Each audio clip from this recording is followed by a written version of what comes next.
Guys, welcome to Black Scout Survival Late Night Live. Thanks for tuning in. I want to start off with this new video came out. You know, since the Charlie Kirk assassination, everybody has phones, everybody has cameras. And so as time goes on, we keep getting more and more footage of various things happening. Now, this just came out maybe an hour ago, circling the social media. And I wanted to show it because it really paints a dark picture, okay? So before Charlie Kirk even enters the area, there's this kid, Hunter Kozak. You may have remembered this kid. He was the guy who asked the last question when Charlie was shot. This kid is practicing his shock reaction, hands on head, stumbling back in fake disbelief. So, and then when gunshots rang out, he's doing it for real. Check it out.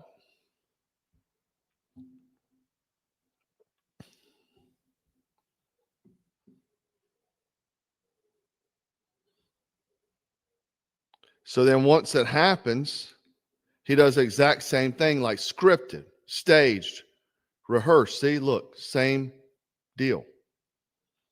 Now, I want to jump over. We're going to come back to that. But I want to jump over because Candace Owens came out today saying that the coroner never recovered a 30-06 round, just fragments, okay? And she made the claim that the shots came from the front. You know, there's been lots of speculation. I've had speculation, a lot of people have, but the shots came from the front with no exit wound, okay? Now, 30-06 not possible. Anybody who's ever hunted, shot, this and that, even the trajectory of the bullet coming at a downward angle does not make sense with what the initial report saying it hit the C1, which is up here. It would have went through his jaw. And because the way it came in, if this is true, this is what she's going on. I don't know. She didn't provide evidence. She just said it. But this is true. It had to be a much smaller caliber and something that fragments. So let me play the clip. What he is telling the truth about is that Charlie's neck indeed did stop the bullet without question. Okay. And this is going to dispel a lot of theories that are out there. And I'm telling you this 100%. Charlie Kirk was shot from the front and the bullet. She again doesn't elaborate why she's came to this conclusion. So I don't know what her receipts are on this, but she is saying 100% sure he got hit in the neck, frontal. Did not exit, and at least a fragment of the bullet was recovered from his neck. And I'm going to tell you exactly where it was recovered from. I have fact-checked this information from multiple sources now. I've actually been sitting on this for a little bit over a week. Right around here. So think about almost in line with your shoulder blade right in the center. Now, why is that helpful? Because it gives us a bullet trajectory, okay? We went in here where you saw that, and it was stopped. So it would have been a straight shot. Now, before we go further with her video, a lot of people were saying, like there was a guy in a brown shirt, and he was like this, and like maybe he had a handgun. Do you know how hard it would be, first off, to hit someone without aiming like this? You'd be done hit Ricky standing over here. I just wanted to spell that because I keep seeing people like posting that, people that have probably never shot a firearm in their life. Shooting from underneath the arm without looking, you know what I'm saying? You might can hit within the general area, but yeah, you can't aim. And a fragment was pulled from, right, if you're just touching your spine in line with your shoulder blade. That leads us obviously to the part that he's maybe not being forthcoming about. They did not recover a bullet from a 30-06. So they didn't get a round from a 30-06. And the other thing is like what kind of assassination with a 30-06 doesn't leave the bullet, just fragments. I don't know. It adds more to it. But again, we don't know what she's saying right now. You're about to see how deep, man, this rabbit hole goes, because the Kozak kid isn't just some random shaken up bystander, somebody asking a question. He's connected. He's connected to Hollywood, leftist agitators, and connected to groups bankrolled by taxpayer money. Now, I don't believe this is random. I believe this was set up, again, as I've been saying, by a lot of people. A lot of people are involved in this, okay? Now, if we want to jump over here, you can see this thing here on F America, okay, tour. It says meet Hunter Kozak, self-described progressive content creator focused on housing, linguistics, philosophy, and social equity. Translation, that's a socialist activist who makes his career bashing conservatives. But here's the kicker. This kid is not just some random audience member. So he was on the roster to speak at the UNF America Tour, a far-left circus run by Destiny, one of the biggest leftist influence in America. So when Charlie Kirk steps up to debate, who's standing there ready with a scripted question about trans shooters, gun violence from Kozak, and then Charlie takes a bullet. So you have to say that's obviously part of the script. You've seen the kid sitting there practicing it, his shot reaction. Now, let's talk about Hunter's father, Stephen Kozak. Stephen Kozak here. At least what the interweb says is his father. Turns out he is the director of research and clearances for Jimmy Kimmel Live. Over 20 years in late night television. Coincidence? The same late night host or ecosystem that has built its brand mocking conservatives, Donald Trump, you name it. Right? His son got front row at Charlie Kirk's assassination. Media trained, camera ready, already playing the victim role, right? On every outlet that he can get on. Hollywood has Hollywood fingerprint all over the narrative. Here's a video of him talking about the shooting. I want you to pay attention to it. Mostly came in there because Charlie's very open about having some sort of dialogue or some sort of conversation that he believes in engaging, and I'm pretty on the record of how much I disagree with him, but I do definitely respect how much he's willing to platform voices to ensure that at least some semblance of a good conversation can come out of it. That video already racking up got a Ukraine fighter. views. You see all these flags this kid's got in here. Bound me back up. Look at Black Lives Matter, UN, LGBT, Ukraine flag. This dude has all the flags, don't he? You can't make it up, man. Anyway, now this is where it gets darker, okay? Anna Paulina Luna posted earlier that $100 million in taxpayer funds laundered through Dem-friendly NGOs like Soros Open Society, Arabella Advisors, Tides Network, went to Antifa-linked protest network. So we knew they were funding the game. We didn't know that they were coming from your taxpayer dollars, okay? I mean, I guess we kind of figured with Joe Biden and the auto pen. But if you look down at the bottom there, you see that if you see who's in the mix here, Armed Queers SLC, the same fringe radical group with ties to apparently Tyler Robinson, right? So the same orbit. So we have foreign and domestic money pumped into agitator groups right here in America.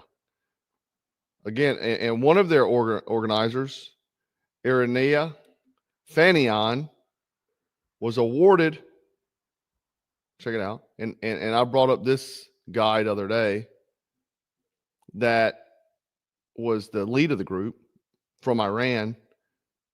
Utah Global Diplomacy partnered with the U.S. State Department, praised by the United Nations. So we have funding from State Department, Soros, NGOs funding radical groups who just so happen to orbit around a political assassination. That's not conspiracy. That's what you call receipts. Let me play the clip for you, them discussing it. A story about violence and chaos, as you alluded to, Mr. President. This is a money story.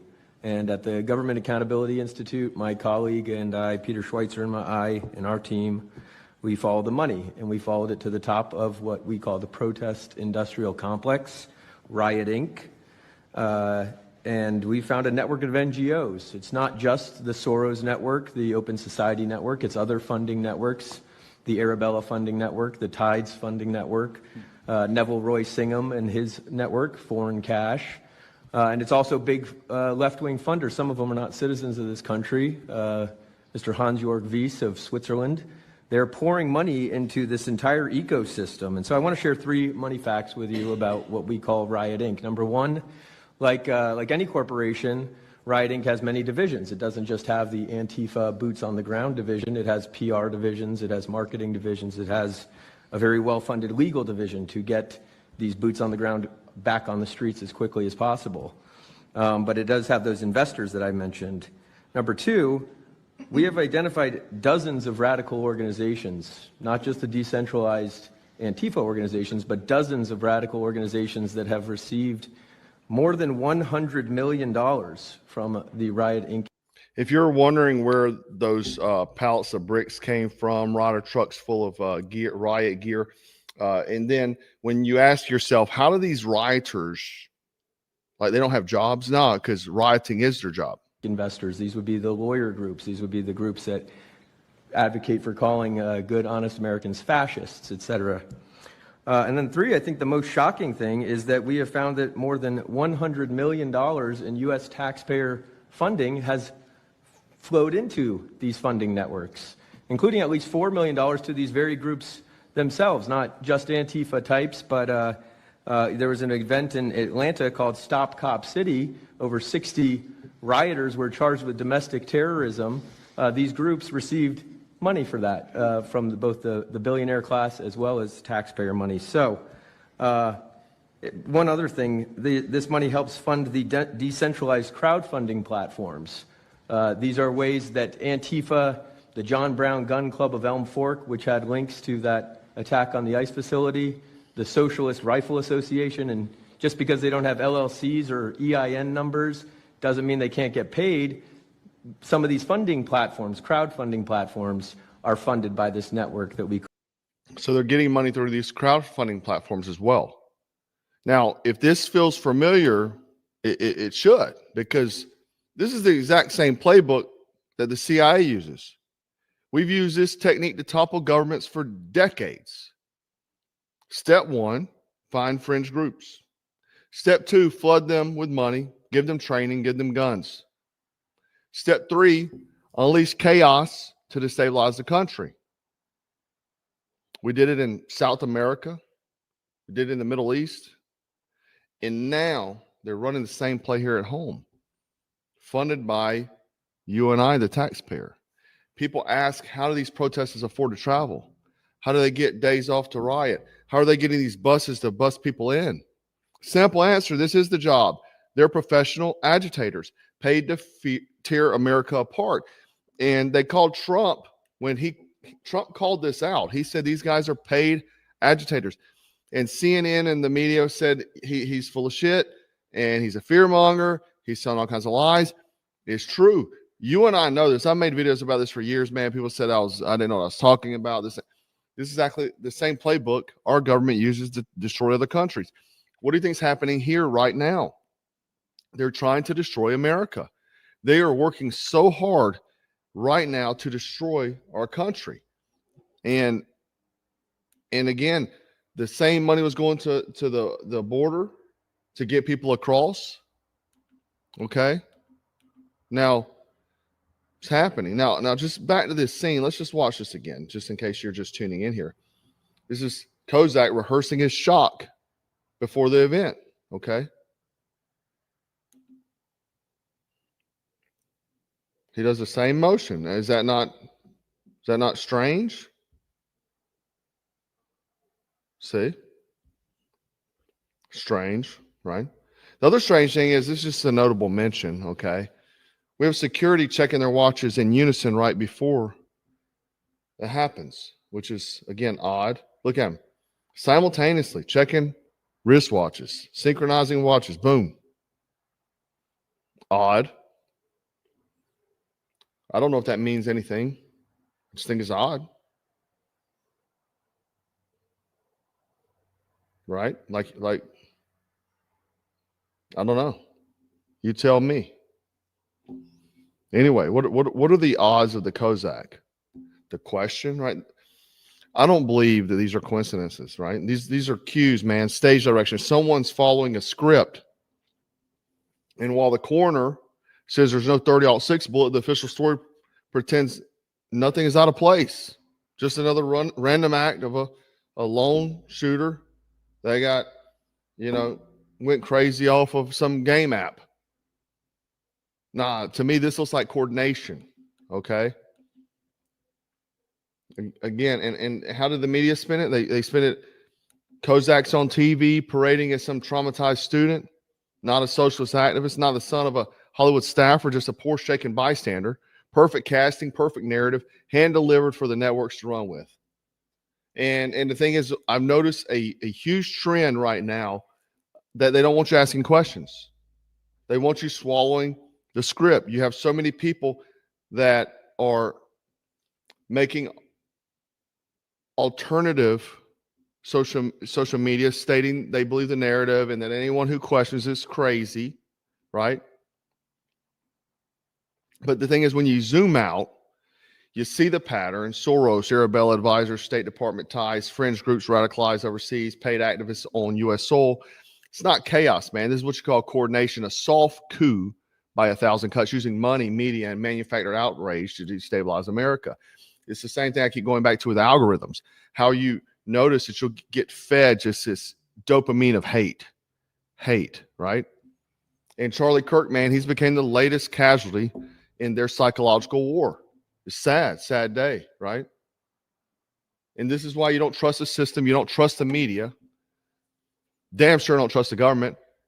And certainly don't trust the narrative, because they're running the same intelligence games they've always ran. Only this time, you and I are the target, right? And to survive it, you have to think asymmetrically. Train your eyes, what others miss. Spot the cues, the rehearsals, and the coordination. The battlefield, guys, is not overseas anymore. It's in our streets. And if you want to make it through what's coming, you better stay frosty. You better stay strapped. And you most certainly better stay dangerous. Black Scout, out. 2, 3. 4, 2.